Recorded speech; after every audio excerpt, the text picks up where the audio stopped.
Okay, we'll do the praise for Shakyamuni Buddha 3 times in English. To the founder, the endowed transcendent destroyer, the one gone beyond, the foe destroyer, the completely perfected, fully awakened being, perfect in knowledge and in good conduct, Sugata, knower of the world, supreme guide of human beings to be tamed, teacher of gods and human beings, to you, the completely and fully awakened one, the endowed transcendent destroyer, the glorious conqueror, the subduer from the Shakya clan, I prostrate, make offerings, and go for refuge. To the founder, the endowed transcendent destroyer, the one gone beyond, the foe destroyer, the completely perfected, fully awakened being, perfect in knowledge and in good conduct, Sugata, knower of the world, supreme guide of human beings to be tamed, teacher of gods and human beings, to you, the completely and fully awakened one, the endowed transcendent destroyer, the glorious conqueror, the subduer from the Shakya clan, I prostrate, make offerings, and go for refuge. To the founder, the endowed transcendent destroyer, the one gone beyond, the foe destroyer, the completely perfected, fully awakened being, perfect in knowledge and in good conduct, Sugata, knower of the world, supreme guide of human beings to be tamed, teacher of gods and human beings. To you, the completely and fully awakened one, the endowed transcendent destroyer, the glorious conqueror, the subduer from the Shakya clan, I prostrate, make offerings, and go for refuge. And we'll do the short mandala offering once in English. This ground, anointed with perfume, strewn with flowers, adorned with Mount Meru, 4 continents, the sun and the moon. I imagine this is a Buddha field and offer it. May all living beings enjoy this pure land. Idam Guru Ratna Mandala Kam Niryatayami. And refuge and bodhicitta, we will do 3 times in English. I go for refuge until I am enlightened, to the Buddha, the Dharma, and the Supreme Assembly. By the merits I create through listening to the Dharma, may I become a Buddha in order to benefit all sentient beings. I go for refuge until I am enlightened, to the Buddha, the Dharma, and the Supreme Assembly. By the merits I create through listening to the Dharma, may I become a Buddha in order to benefit all sentient beings. I go for refuge until I am enlightened, to the Buddha, the Dharma, and the Supreme Assembly. By the merits I create through listening to the Dharma, may I become a Buddha in order to benefit all sentient beings. Okay, so always just double check our motivation. And if we follow the advice of Trichang Rinpoche, he said, first bring mind a family member, or just someone that's in your house, and even it can be a pet, doesn't really matter because it's a sentient being.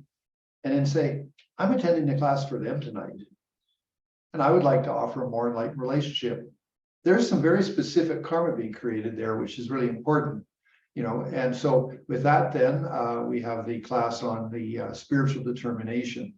Now, it's been several weeks since I talked before, and we ended up, I think I got cut off. I'm not sure why, but my internet went down for me as I was just about to talk about a chicken and the chicken taking a rebirth. So I will continue with that in a few secs. So when you listen to the Dharma, it does have 3 steps: the initial scope, the middle scope, and the great scope of spiritual practice. And generally, we would always start off with the initial scope, which is basically just getting your act together. I mean, it's what it means is, okay, hey, I have a precious human rebirth. I can do something with myself. And yes, things are impermanent. Let me put focus on things that are of value, or the way I act that has value, and disregard the things which I focus on, which are not value. Then I'm inspired by Buddha Dharma Sangha, and then finally I'm careful with my karma. So that's this getting your act organized. Okay. Now that would be an initial presentation. And then you'd move into the middle scope, which is basically like the deep psychology of looking at yourself. Primarily, it's focused on your sense of self. You analyze your sense of self as not being independently self-existent. And then having done that, then you are able to recognize why anger or attachment, intensive attachment are not appropriate. And then you're diminishing your delusions. In fact, you could gain personal liberation The middle scope is where you can liberate yourself. And then there's a presentation of the great scope, and the great scope is working for the benefit of all sentient beings. And so therefore, having liberated yourself, you then think about it in terms of, there's a variety of techniques, but one of them is just, we're all sentient beings, we're all interdependent. So why would I just, cop out and disappear when I'm still have an interdependence and I can be of some benefit? So therefore we adopt the bodhisattva attitude and work for the benefit of, or work for enlightenment for the benefit of all. And so that's a great scope. But you can take the great scope and come back and start off the initial scope. Okay, and go through those meditations, and it has a slight different shift in it. Okay, the initial scope, it's of course it's totally important. It's like getting your life organized. There's absolutely no way that you wouldn't want that, but you can do it for different reasons, and that's what we're talking about, is bringing the great scope of bodhicitta into the graduated path's initial scope presentation. So again, the precious human rebirth, essentially, and I've talked about it before, we won the lottery ticket of a good rebirth. We get excited, we can do something with ourselves, and that's, we can accumulate merit, we can sort of cultivate great qualities and such. I mean, it's, wow, we have this opportunity. And especially nowadays, I often think about it in terms of just the medicines we have available, I had to go to the dentist the other day, and of course, then they put a little bit of whatever, Novocaine or whatever, to sort of numb out my thing. And then they did some work on quite a sensitive part of my root, but of course, no problem for me and thing. And then I was thinking, like, wow, I mean, supposedly if we've had hundreds of rebirths, how many times have I had to go through an excruciating Novocaine pulling a tooth out or something like that? In fact, in the statistics, abscess teeth was one of the major causes of killing people 100 years ago or 200 years ago, something like that. So, I mean, abscess teeth are bad. But again, I mean, wow, we're so lucky, we can have all that work done and no pain at all and such, or just, there's just have a headache. And I mean, suddenly there's aspirin there. And if we have a bad headache, it's aspirin with caffeine, so that, or if we have an upset stomach, or if we have, intestinal creatures living inside of us, I mean, I remember a monk of a friend of mine, his name was Losang Tenzing. He had worms of some sort, and he drank a cup of kerosene to kill them. I mean, it didn't kill him because he was still alive, but I mean, that's how much he wanted to get those things out of his body. I mean, that's what he said he did. Maybe he didn't, but he said he drank some of it anyway. So, I mean, wow, all we have to do is take a silly little pill and we can get the tapeworms and they're horrible ones and things like that, so incredible. I mean, for me, that is a precious human rebirth, wow. Because again, I mean, in history, they go and find these old latrines of when the first settlers came to North America, whether it was in Canada or the United States, and they dig up the latrine and everybody had worms, So how would you feel, like right now, if you had that, we'd be, we're going to get the medicine, we're so neurotic, really, but anyway, so I mean, those people live with that and they meditated. I mean, if those were some of those people, first settlers were meditators, or even in India, let alone all the other things. So I think that sometimes it's good to sort of look at the precious human rebirth in a little bit more modern terms and just say, wow, I am so lucky. Now, granted, there's still some things that we can't cure, but I would say 85% of the more minor ailments, we have a medicine for it. We are so lucky, and so we haven't got any problem with meditate, to do a little bit of practice, and even if we do prostrations, we've got creams for arthritis and stuff like that. So again, we really are, we're we say cradled so much, to be like everything is just perfectly okay, and yet still we don't practice the Dharma, which is a little bit of a guilt trip. But the point is that sometimes that's, it is worthwhile. I mean, have I taken advantage of my precious human rebirth? But I would prefer personally to wake up in the morning and feel excited about my life. And that's where I won the lottery ticket of a precious human rebirth. And I think about it in those terms. And that's spiritual determination. Now, I was bringing in the idea of the Mahayana, or the great scope of spiritual practice, bringing it back as a source of motivation, and then reviewing the spiritual determination, the initial scope of spiritual practice. So, I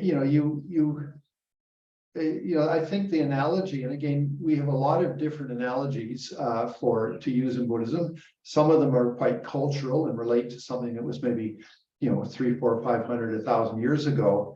But we have a more modern culture, and so we can use more modern analogies to inspire ourselves. So, for example, precious human rebirth, the lottery ticket. Yeah, wow, I can get excited about it and like that. Anyway, so the analogies that we can use in the sense of being inspired to want to do something. Okay, so being a bodhisattva, it's not a drudgery.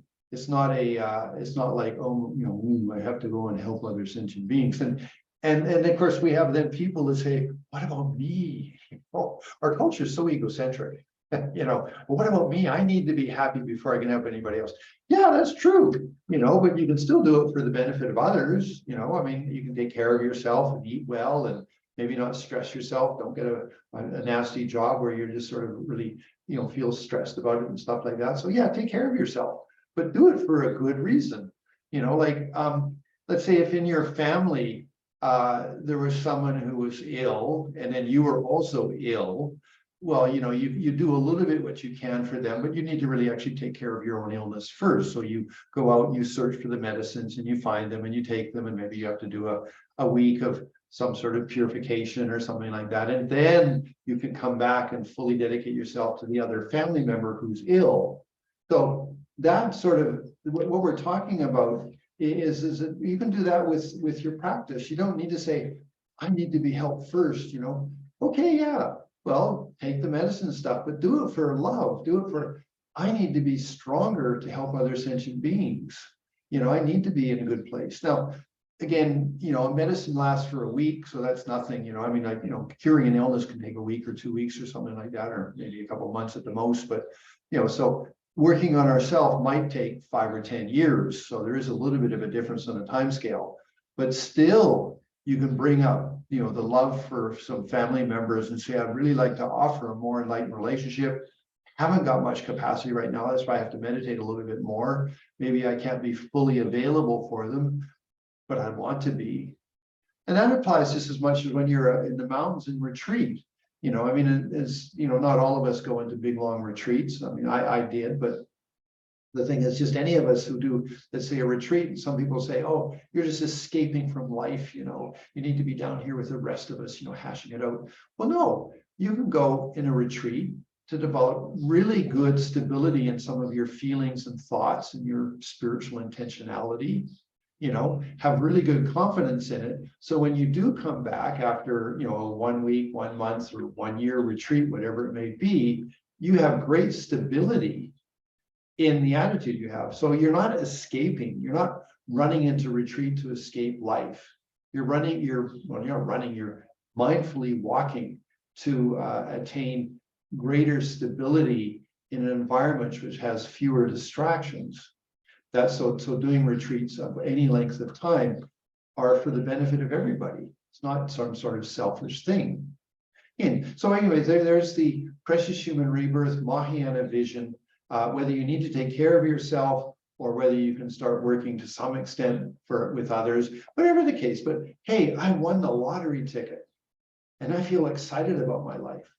And so when I wake up in the morning, it's like, I have to go out and spend money, No, it's like, wow, I got opportunity. I can do a prostration. I can say a prayer. I can cultivate myself. I can do something. So you feel excited about yourself. So anyway, that's precious human rebirth. Then again, I'm reviewing a little bit of the things we did before, just because it's good. It is spiritual determination, and it's good to repeat it many times. And I'll talk about the chicken in a little while. Okay. Things are impermanent. Now, I'd say in the Mahayana path, we should, take into consideration, we're most likely going to have to take another couple rebirths, unless we're quite good, or we maybe get to go to the Pure Land because of maybe some special practice that we're doing. But for most of us, we should really think in a realistic way of, okay, I'm going to take a rebirth. I want to affect that rebirth. And like I explained earlier, your next rebirth will not remember you, will not remember your name, your gender, where you lived, or nothing, you know. And again, there's that, some of this stuff I'm repetitive, but you know, the kids that do remember their past lives all died traumatically. That's statistics, that's thing. So if you want to remember your past life, die traumatically, you know, and then you most likely remember it, but who wants to do that? So rather than that, let's just cultivate ourselves really skillfully and with clarity. So we have the, you know, the 9 rounds of death meditation with, you know, death is definite, time is indefinite, what helps at the time of death and such. But what you can do is Mahayana view is say, okay, I've got somebody in front of me who's going to take a rebirth and just be subjected to the culture of that country, that place, that time. And I want them to be affected by my practice. I want them to turn their mind towards spirituality, possibly, I mean, if they can, Buddha Dharma and such like that. So I want to cultivate things that are going to give them that sensitivity towards that. So in regards to my possessions, practice generosity, you know, just share things and such. You know, a nice way to think of generosity is prosperity, that I have a prosperous attitude. I will share things, you know, and it's so funny. I mean, you know, so often we talk about generosity. Most of us will do generosity this way. Oh, I have 2 pairs of scissors. Oh, you want this one? That's not generosity. That's basically, I'm protected. I still have 1 pair of scissors, you know. So not the best type of generosity. Now, what is defined as generosity is you see a need and you respond. Now, whether you have 1 or 2 scissors, it doesn't really matter, you know. I mean, and if you can, you know, whatever. I mean, in our culture, it's not that difficult. Most of the things we need, we can get very easily, you know, like get replacements for it and such, unless you have something really expensive. But anyway, so practicing generosity is a sense of prosperity. And by having a sense of prosperity, you create a lot of connections. And I think really when you look at, I'd say most of us, if we look at the jobs we've had over the last 10, 20, 30, 40 years, then most of them were because we knew somebody. And that person made us say, oh, you should go and see so-and-so. And oh, yeah, okay. And then suddenly you got the job or something like that. I mean, it maybe doesn't apply to everything, but I would think applies to an awful lot of our jobs we've had, or maybe even meeting the Dharma. I mean, I met Lama Thupten Yeshe because some English guy came up to me and said, hey, there's this really neat Tibetan Lama. He's going to give a talk down by the, you know, Buddha Gaya Stupa. And well, okay, you know, and I was already meditating with a Zen monk here, and it was in Buddha Gaya. You know, every morning we would meditate and we'd do a little bit of work in the ashram that we were staying at, and then we'd go and walk around, drink tea, and then we'd go back in the evening and meditate with the Zen monk. And I appreciated him a lot, but it was really simplistic. I mean, you know, body is mind, and he said, your body is the Buddha's body, your mind is the Buddha's mind, and such, and then you sit, you know, like, you know, it was good, and there was some, you know, philosophy there. And then I met Lama Yeshe, and it was like, wow, this guy knows a lot. And I don't mean like just as intellectually thing, but he understood nuances of consciousness and feelings, which the Japanese guy did a good job, but he didn't have that. And that's where I went like, I want Lama Yeshe, because he was unbelievable. I mean, he was so, I mean, that was the big hook, was that this guy is smart with feelings and emotions, and I want to be like that. Anyway, so coming back to the point of the precious human rebirth is the things that are impermanent. Well, let's think about the next rebirth, and let's do some good stuff that we can send to that rebirth, that then that person will have an automatic inclination towards spiritual practice, at least, and possibly Buddhism, if we can actually maybe make a little stronger connection for Buddhism. And then if nothing else, bodhicitta and such. So again, part of that, then the first in the 9 rounds of death meditation, you know, again, death is definite, time is indefinite. What helps the time of death? The first category is material possessions. Well, practice generosity, and you'll always have opportunity. You'll be able to do stuff that you need to do when you need to do it. You know, I mean, you'll have the money and the funds. It's funny, actually, just in a side note, I live in Mexico, and actually, this is a good story. It's about connections. maybe it's sort of in the second category of, things are impermanent. So, people, what are our relationships? So maybe like 6 or 8 months ago, in our like a shopping complex, which is quite a nice one. It's family owned. It's a really big one. There was a talk being given about, diet and this and that. And we were there. I thought, let's go to that. So we arrived at the door, and it was a small auditorium in the top floor of this commercial center. And the lady said, "Oh, I'm sorry, there's no space for you guys on the hand." Oh, okay. And then all of a sudden she said, "Oh, there is some space. You can go in." So we went in, and it was being offered by the owner of that commercial complex. It was a very nice woman, and her niece was giving a talk about diet and stuff like that. So she was giving her niece a platform to talk about, dietary changes, and it was quite good. It was a good talk. So anyway, and in the talk, she mentioned about, well, there's diet, and then there's also meditation. But she didn't talk about it, she just touched that. So at the end of the talk, I went up to the lady that was the owner of the thing, and I gave her my card, and I said, "Oh, here's we run a meditation center. If you're interested." And she said, "Oh, thank you very much." Of course, she was all busy. There was 100 people in this little auditorium, and her niece was there. So she got the card, and that was it. So I walked away, finished. Then 6 months later, she was having a nervous breakdown. And so she had her cell phone, and she stuck the card in behind the cover of her cell phone. And somehow she changed the cover and the card fell out. And she went, "Oh, meditation." So I got a phone call. And so then, we went, so I got a phone call, and she says, "Hello, my name is Nori, and I'd like some meditation beings." I says, "Okay." And then later, of course, we found out, okay, this is a very rich woman in, really another level of like a minor God realm sort of level compared to where I'm at. And she wanted to learn how to meditate. So I started I started something called Club Med. Okay, it's because it's like instead of Club Mediterranean, Club Med meditation. Anyway, and so then her and some of her very rich friends all attended. It was a little bit, like, oh, look what I found. I found this Buddhist guy, and he's going to teach meditation. But anyway, so I did the presentation and such like that. And then we just finished a 2-day retreat in their sort of very palatial summer mansion, literally. Anyway, but all that's just connections.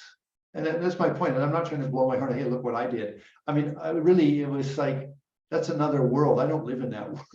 I live in a much nicer, simple world. I don't need to worry about being kidnapped or anything like that because I'm too poor, which is really good.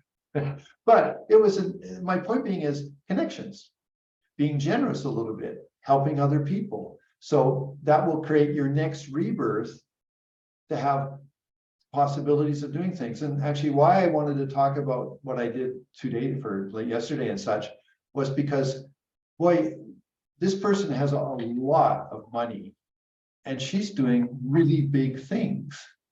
And all I could think of was, wow, when you have a lot of money, you can do a lot for the Dharma, or you can do a lot for life. You can do a lot for making the world a better place. I don't have the funds for that. So I just appreciated, like, whoa, I mean, if you're a nice person and you're rich, wow, you can do some really big things, which us normal people can't do very much. So generosity is a good quality to develop.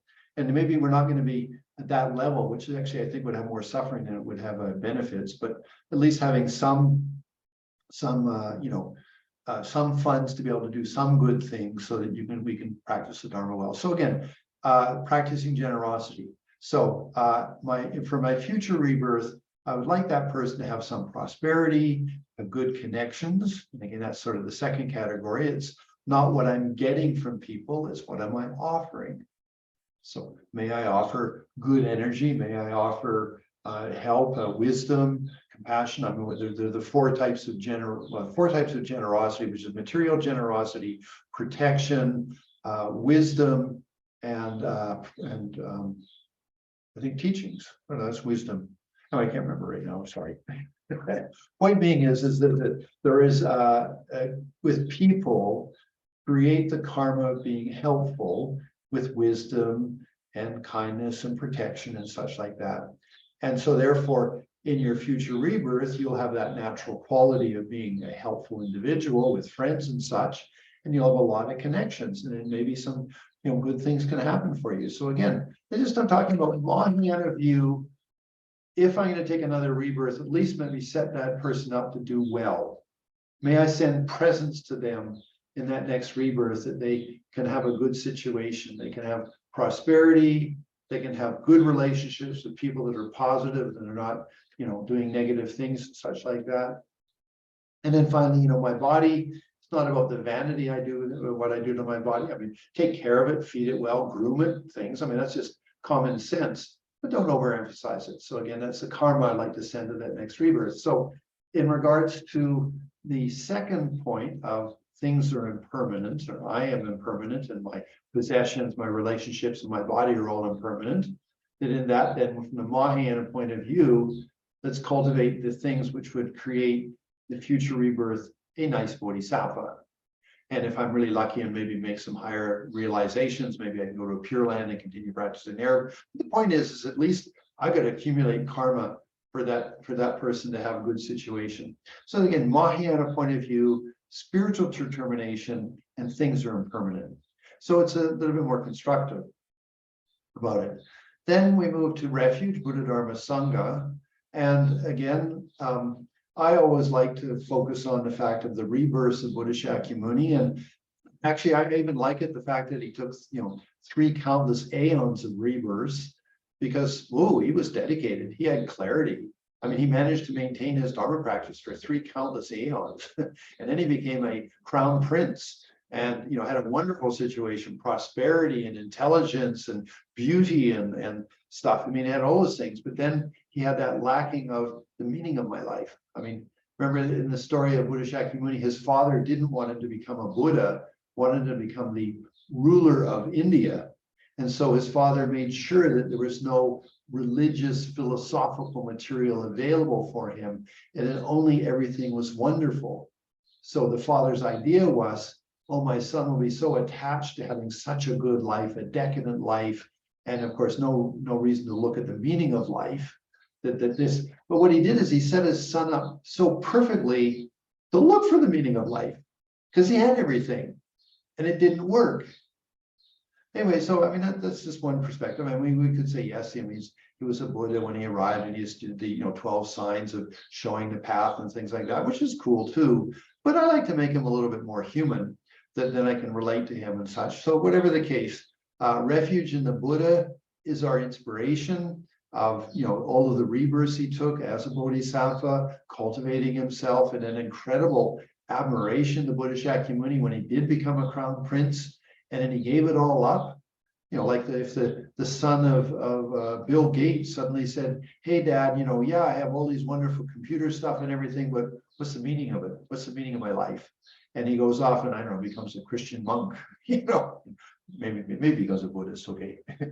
But the point being is, that's sort of the level that it's at. I mean, wow, you have everything you could possibly want, except the meaning of your life.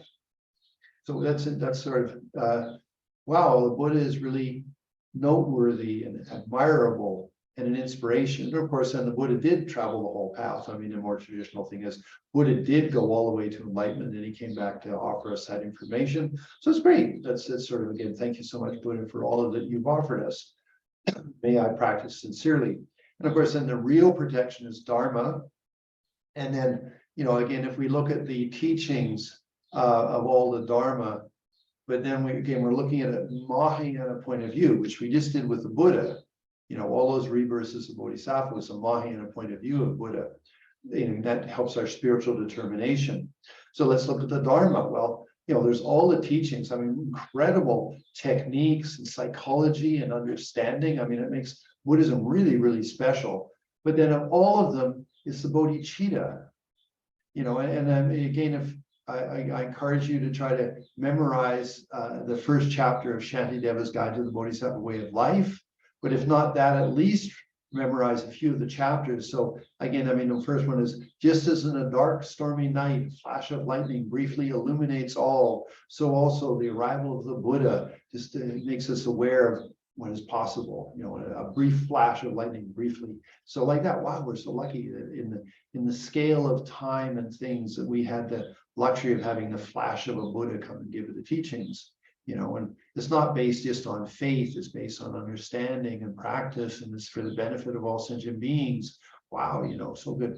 But anyway, that's that's one verse you should memorize. I mean, I didn't quote it perfectly, but it's close. And then if you want to be happy and avoid suffering, have bodhicitta. If you let's say, if you want the elixir that turns mundane phenomena into gold, then have bodhicitta, because it takes your mundane karma and it turns it into gold. It turns it into something incredible, And so therefore, like let's say you practice generosity. Well, that's the karma on one.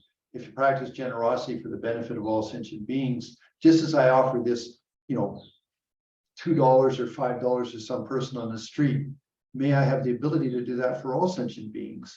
That's sort of, maybe it sounds a little bit quaint, but that is sort of part of the idea of bodhicitta. Like my generosity has a larger vision to it. Okay, so that turned your mundane karma of just $2 or $5 to a beggar on the street into bodhicitta karma, which is gold. Okay, so that's the gold.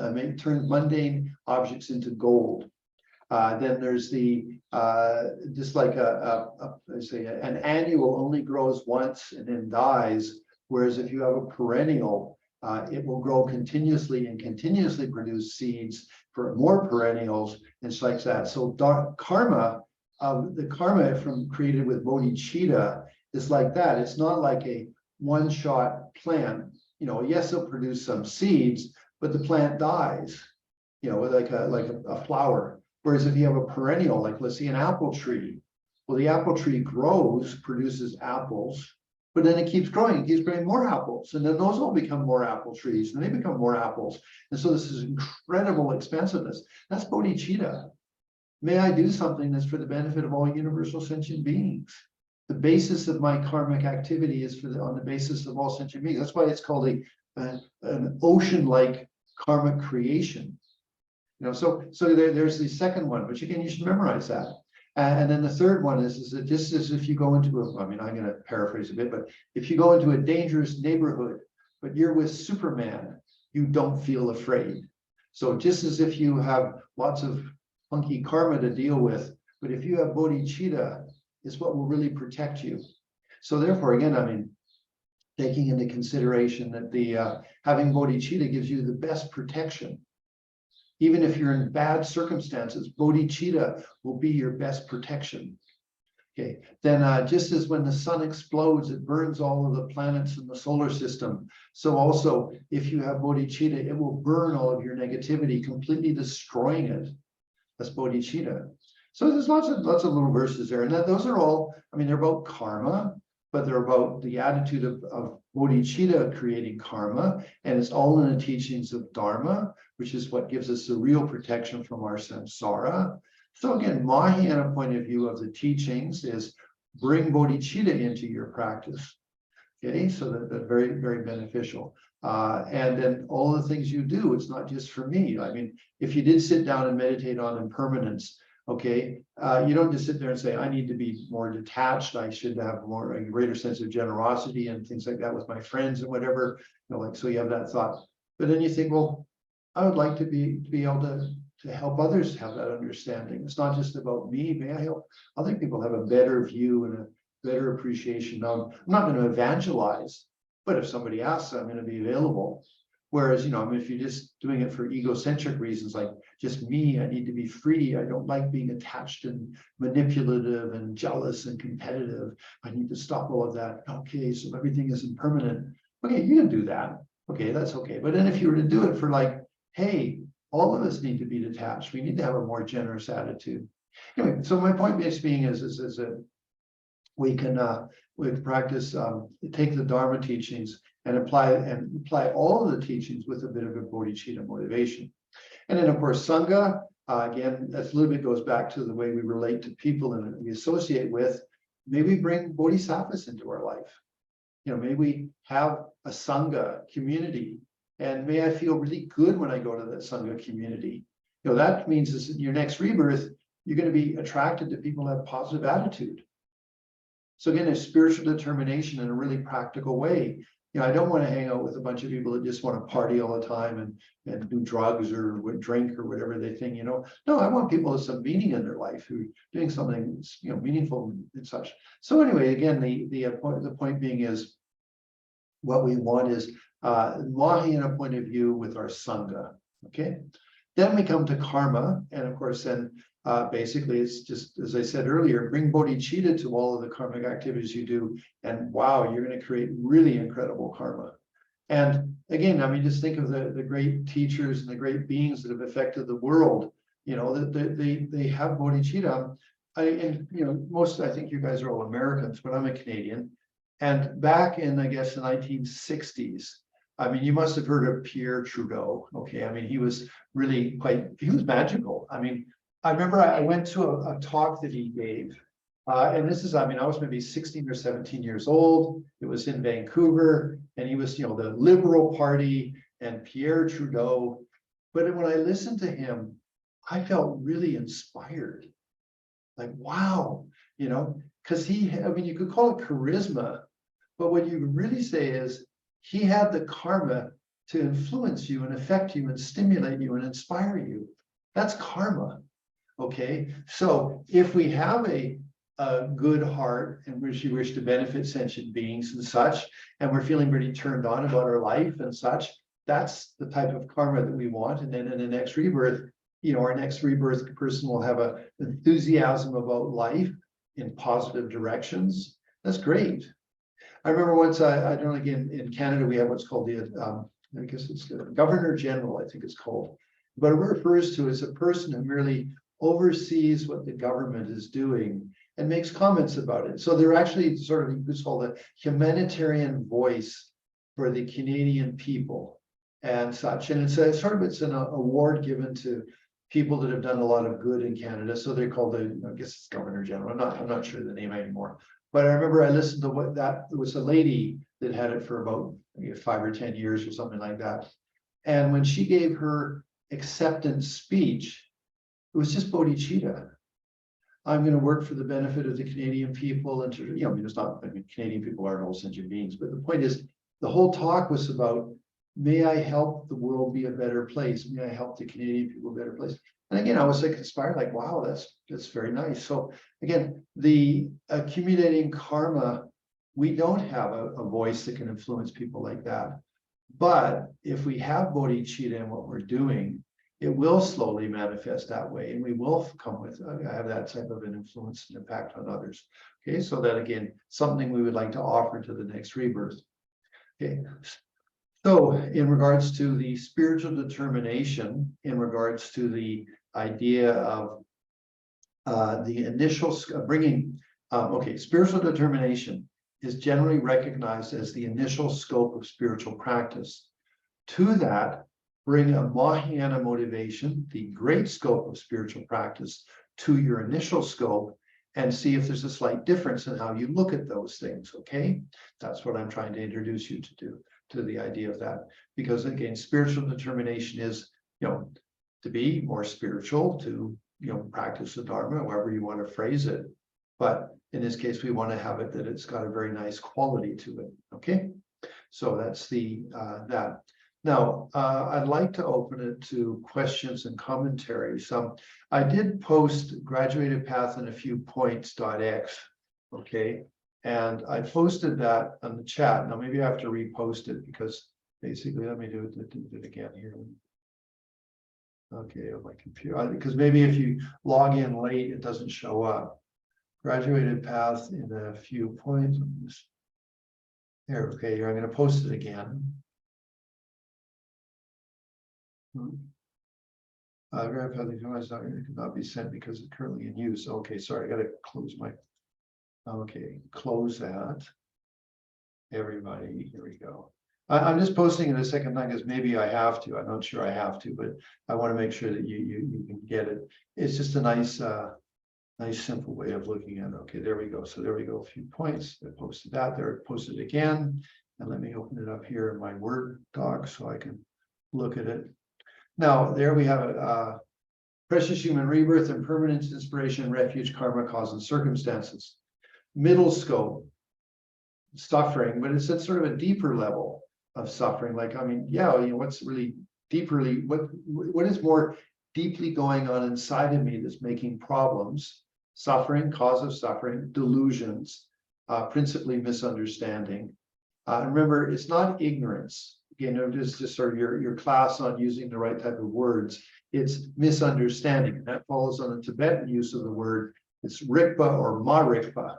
So ma-rikpa is just the negation, not understanding. Rikpa is understanding. Meditation is emptiness of self-existence, of the sense of self. That's middle scope. And then great scope, bodhicitta, 5 or 7 point technique, 6 perfections, meditation on emptiness, self-existence of phenomena. And then Tantra to lower to higher, stage of generation, stage of completion. So there's your graduated path in really simple points, okay? So now, so I'd like to open it to questions, commentaries, things like that. Oh, chicken. Yeah, I'm sorry, we forgot the chicken. Okay, now this is controversial, what I'm going to say. And I can say certainly that many teachers would totally disagree with what I'm going to say. So what we're talking about is that with, okay, so I have a student who had a chicken. The chicken was very ill, and he was questioning whether he should have it euthanized or, killed, or not. And he loved his chicken. And I'm serious, he really had a chicken he loved. Okay. Anyway, so he asked me what to do. And I said, well, you're not killing the chicken out of hatred. So you don't have that karma. You're not killing the chicken out of attachment, which is you want its meat. So there's not that karma. You're doing it, or you're ending the chicken's life out of compassion for its suffering. Now, granted, if there's some medication that you could give to the chicken to help it be healthy, great. But if the situation comes down to that really the chicken doesn't have any more options, then I'm just saying that I think that because of the motive is not that, either anger or attachment or whatever, that you're creating that sort of karma. And so again, this is controversial. I know, for example, Venerable Tibetan children would totally disagree with that, I think. But I'm just saying that as a layperson, I've had pets, and when the pet is deathly ill, again, we do prayers for it. We did lots of stuff, and then we, for example, I had a pet cat, and then we had, luckily, I mean, the vet, very kind vet, he came to the house and he euthanized the pussycat actually in our meditation room and such like that. So I consider, yeah, that's not the best karma, but I guess if I'm deathly ill at death's door or something like that, okay, maybe end my life, please. I don't want to suffer anymore. Anyway, so that was the conclusion of the chicken story. And I'm not saying you need to do what I've said. I'm just saying, though, that you should recognize the karma you're accumulating is not exactly the same as out of, anger or out of attachment. It's out of caring and compassion. Of course, you might then sort of say, well, Jhampa, it's just you can't handle seeing that suffering. So that's why you want to do it. So actually, it's not, you're still not pure. Okay, well, I'm sorry. I've had two of my pets, put to sleep and such like that. I made very good environments for them, and so they died well. They were really at the end and a lot of suffering. I mean, I remember my pussycat would cry just to even move. It was so sad. I think I think it had liver malfunction or something. So I just out of great love. And then the most incredible part of it all was that when my mother died, yeah, I was sad. When my cat died, I cried uncontrollably.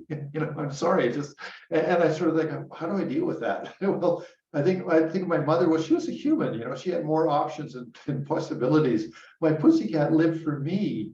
She loved me, and she came and sat in my lap, and she gave me affection.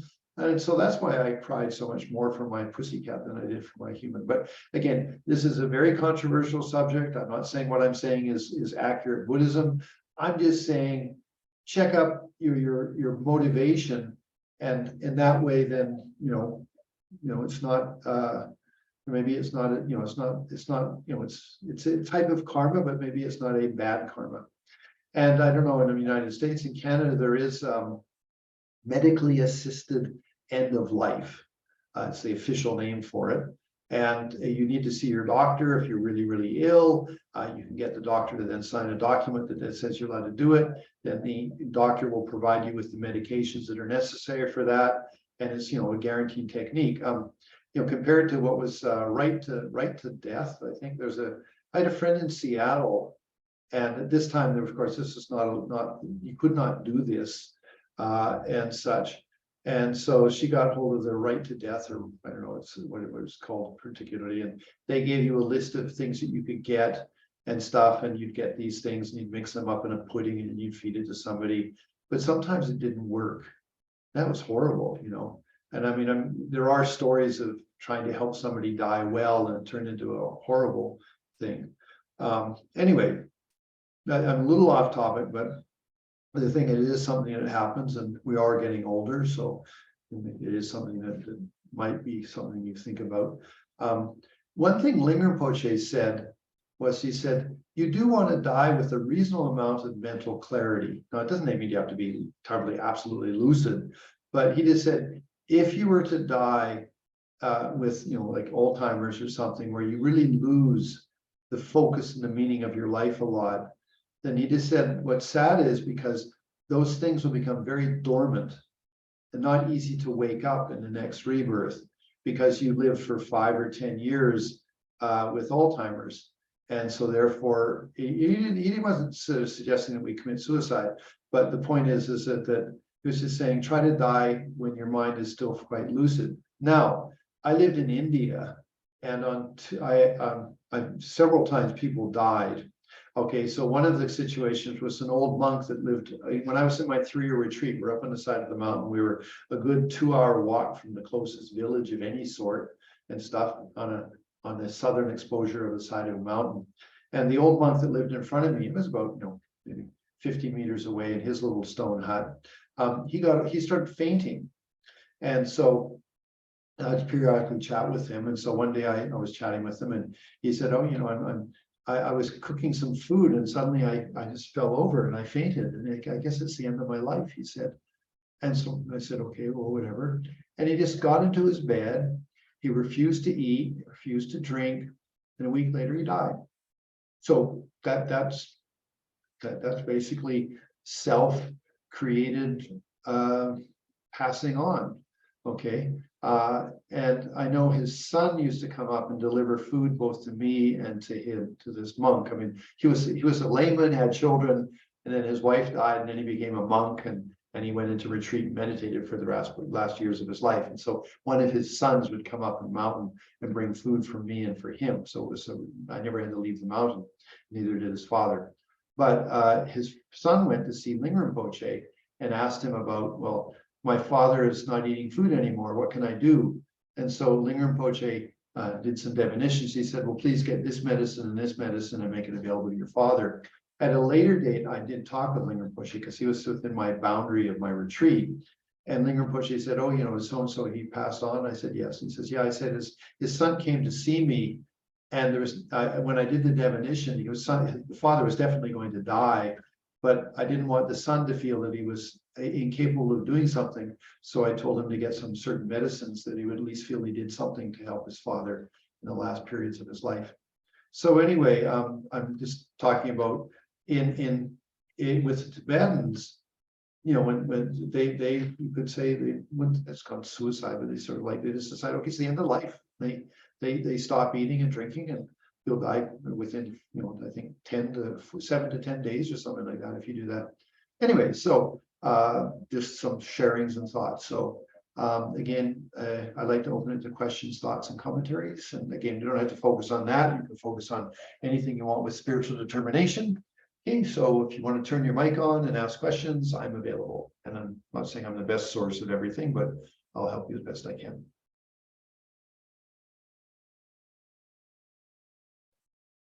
I'll unmute. I have a question about the Yep. story that you just related. So the monk, he essentially committed suicide, correct? By not eating and not drinking. Yeah, So you could- karmically, how does that sit with him karmically? Suicide is generally regarded as a bad avenue, karmically speaking.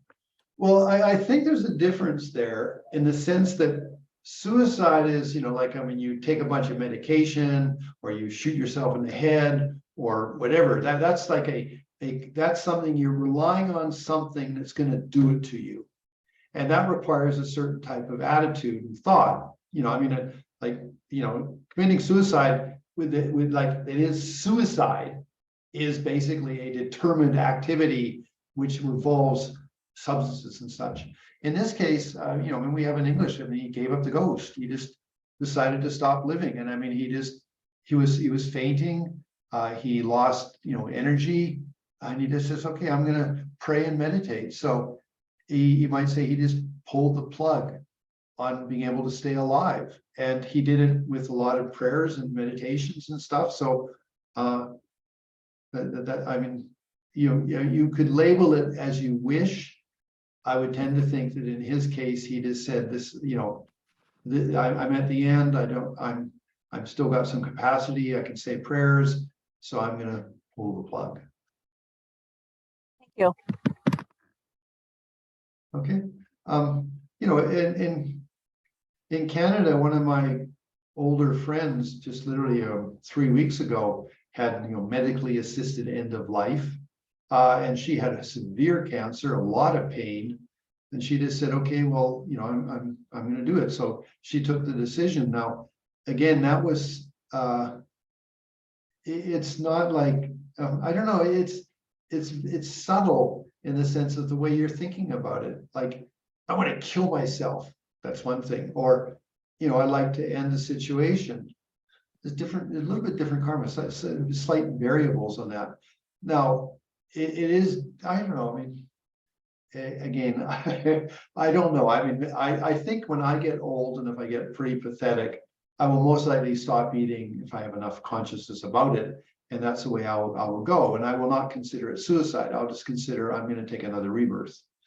So that's my thought. It's not like I can't take this situation anymore. I hate the situation. I want to end it. That's a whole different ballpark compared to I've had a spiritual life. Things are going down. I've got, I'm severely ill. Okay, I'm going to pull the plug. I don't know. It depends a bit on how you're thinking. Okay, thank you. It is something that in our culture that will be in front of us at some point, whether us or some friends of ours or something like that. So it is something that is, it is something we might have to deal with at some point. So it is worthwhile to think about it a little bit. I mean, not that we want to do it tomorrow morning, but the thing is, it is something to think about. So I'm bringing up a subject that is not much. It's not a nice subject, but it's something we might have to look at some point. Any other questions? I mean, let's talk about, hey, I won the lottery ticket of a good rebirth and the money hasn't run out yet. Let me do something good with myself. So let's talk it in those terms, okay?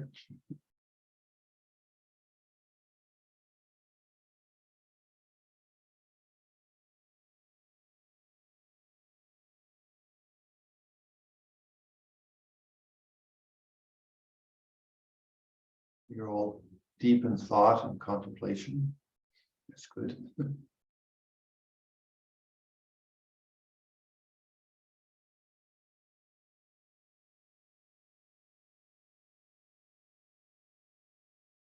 I'm going to keep talking because nobody else seems to want to interject. But I would think that even, I've got a little bit of life and possibility and activity in me. I want to accumulate karma.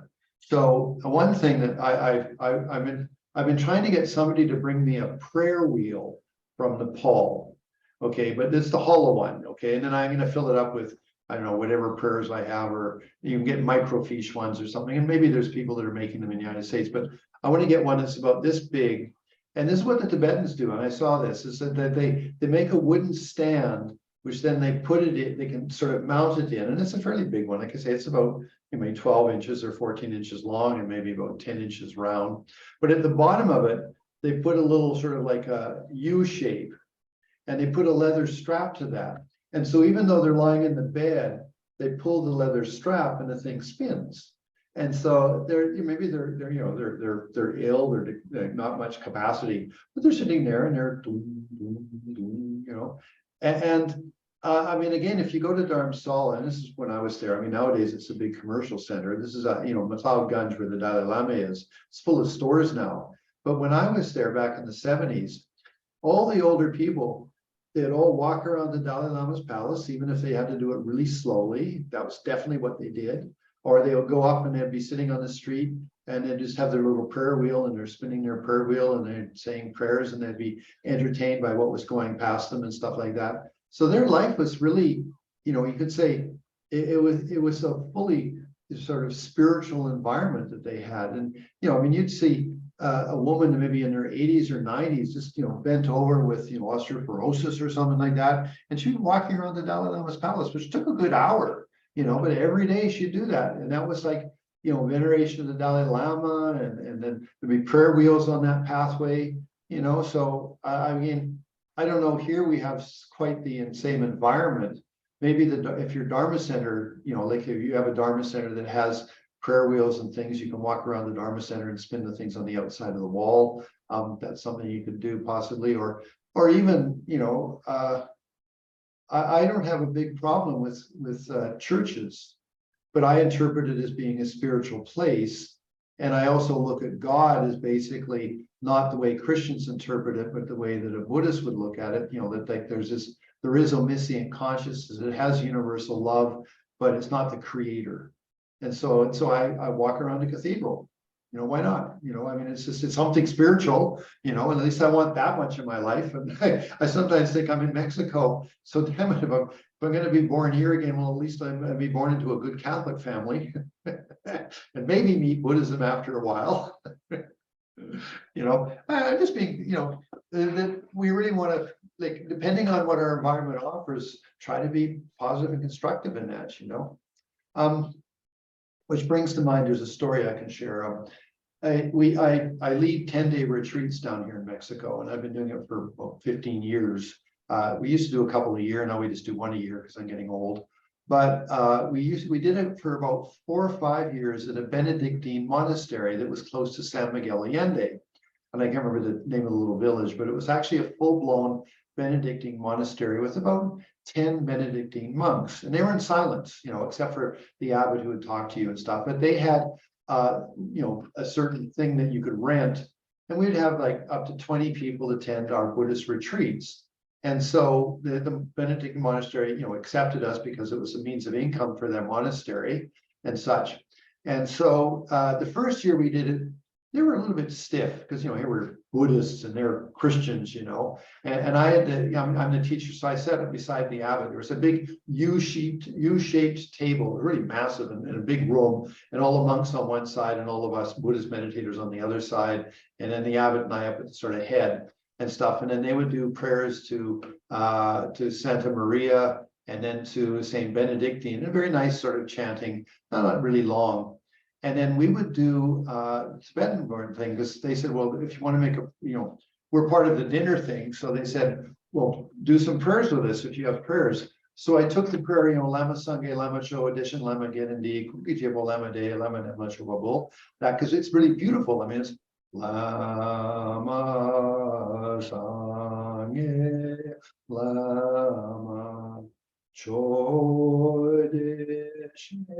Okay, so maybe you're familiar with it. So we would do that. So the first year they did their 2 things to Santa Maria and then to Saint Benedictine, and then we did our Lama Sangye Lama Cho. Okay. Then the next year, we did it again, but the abbot was more friendly, and he said to us, "You are the best group that rents our space from us. You guys hold silence. You're really serious. We like you." Okay. Yes, that's good. Okay. That's second year. Third year. They just, again, it was just they're really friendly and such. I mean, the monks didn't talk to us, but the atmosphere was really warm. Okay, that was nice.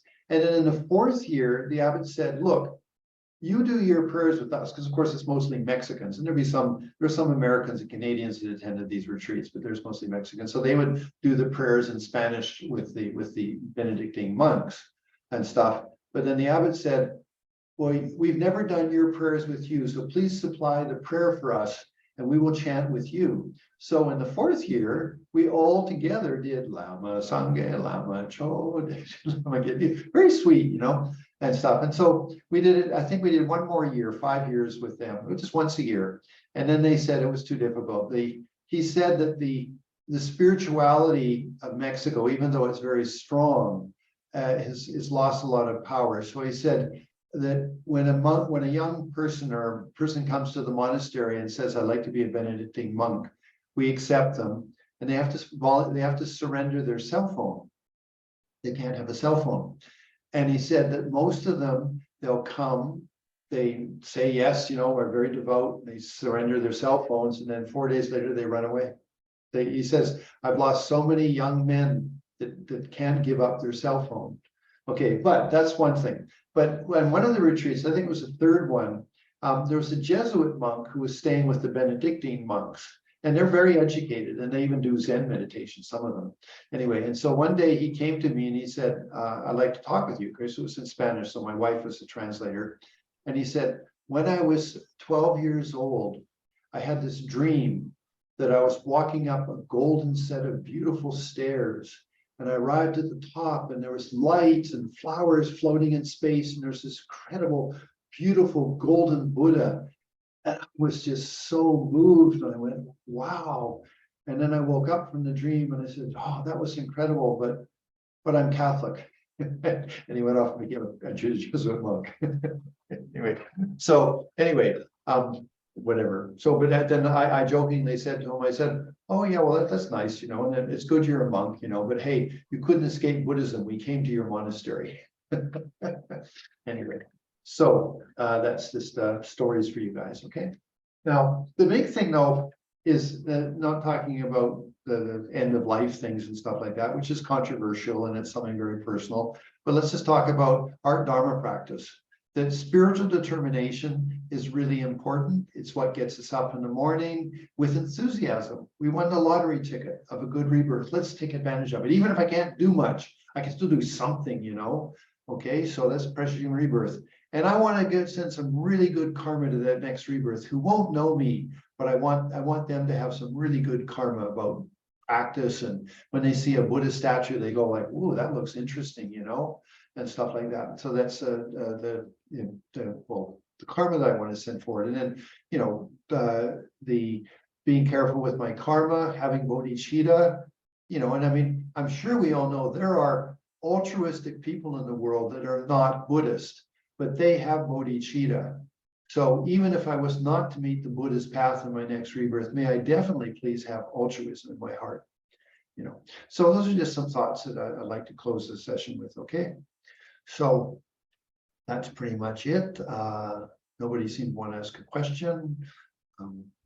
Nice to see you guys. Now I'm going to be busy for 2 months, so I won't be able to do anything for you again until at least August, because I've got trips and things like that. But anyway, so just so you, but it's been nice to meet you, and maybe if we have the karma, we'll meet again. Jhampa, this is Jana, and I don't have a question, but I wanted to thank you for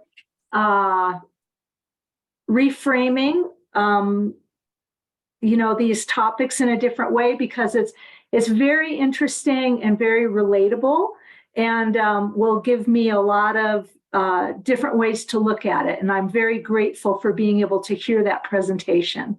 So thank you. Well, thank you. Thank you very much. I appreciate it. I mean, it actually is just Buddha Dharma. It's just the way you frame it. That's all.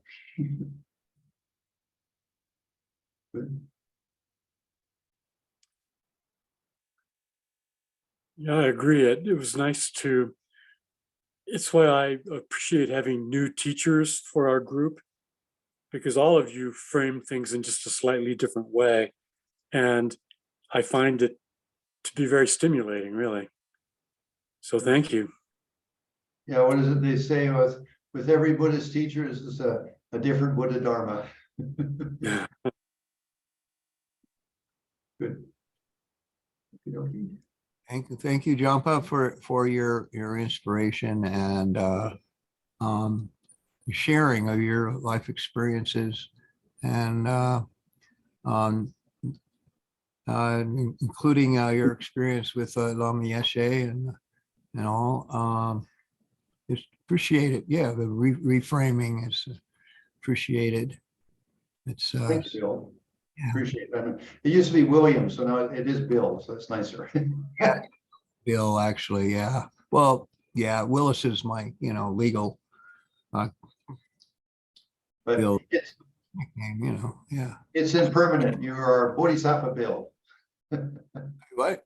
You are that your name is impermanent, so just be I'm Bodhisattva Bill. Yeah. I mean, yeah, when I'm reborn, it'll be gone anyway. Totally, I guess. I won't know. Good. Like today. Hi, Laura. Hi, I don't know if you can hear me very well. I'll just make it George scratchy on the audio. Can you hear me okay? Yep. Okay, I want to say thank you again, reiterating what everyone else was saying. And I must say that I really enjoy the stories that you share from your past. It's so rich and diverse, and it really brings alive the Dharma. For me, I really enjoy it, and I do hope you have time to come back in the future. Sure. And I hope you have wonderful travel wherever you're going. So thank you. Thank you very much. Big hugs. You're welcome. Okey-dokey.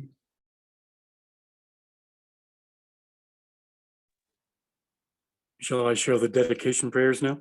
Yep.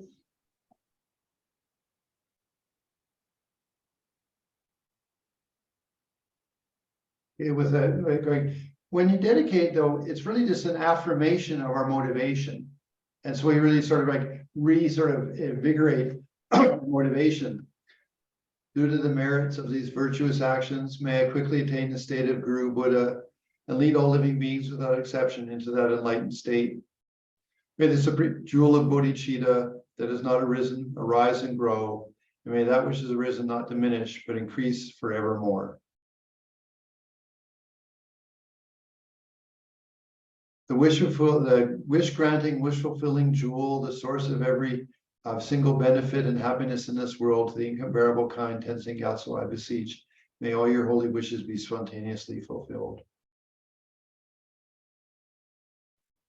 Well, don't really say. I have the new prayer for his swift return. If you want me to read that one instead.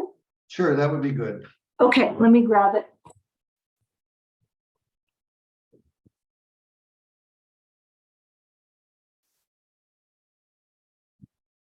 Okay. Fearless teacher and assembly of children of the victorious ones, Shravakas and Pratyeka Buddhas, victorious Lozong, father and sons, together with your lineage, all the objects of refuge of the infinite lands, please now bestow the virtue and goodness to accomplish this prayer. In holding and spreading the Muni's precious and complete teachings through explanation and practice, you wore the armor of patience that is never discouraged. Incomparable, venerable Guru, to you I make request. Sole gateway through which all benefit and happiness emerge, while striving exclusively for the welfare of the victorious one's teachings and mother living beings, you suddenly departed to peace. At this I lost hope. Nevertheless, through the undeceiving truth of the blessings of the ocean of the three jewels, and the great waves of the mind generation of the children of the victorious ones, may the smile of a new reincarnation swiftly beam in glory for fortunate disciples. Thank you. Good.